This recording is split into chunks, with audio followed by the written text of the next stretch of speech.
da Roma Termini e diretto a Siracusa è in arrivo al binario 4, invece che al binario 2.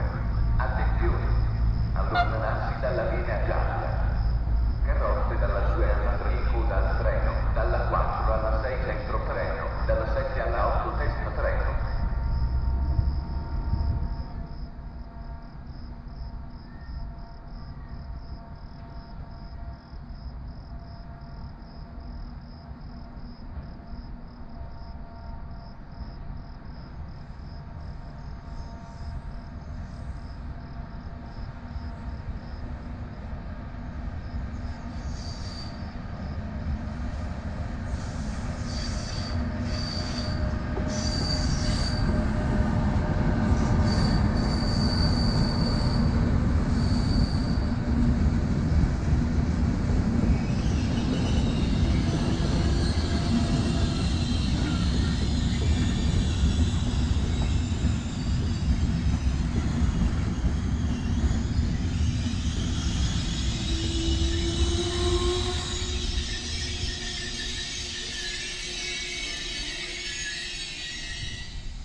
Il treno regionale 3696 di Trenitalia, proveniente da Reggio Calabria Centrale e diretto a Cosenza delle ore 18:36, è in arrivo al binario 3.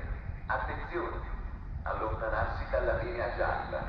Ferma Scilla, Bagnara, Valli, Gioia Tauro, Rosano, Mileto, Vibo Valentia Pizzo, Lamezia Terme Centrale, Anantea, Paola, Castiglione Cosentino.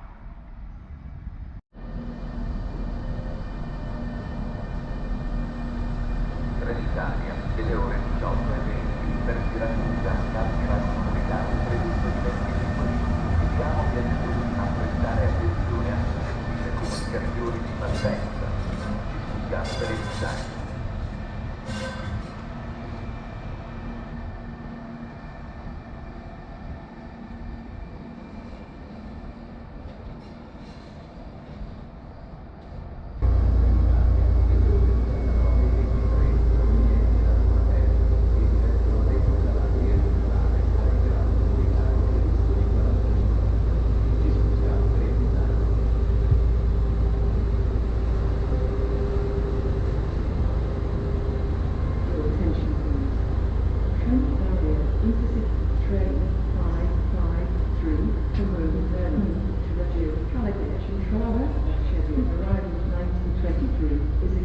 To arrive 40 minutes late.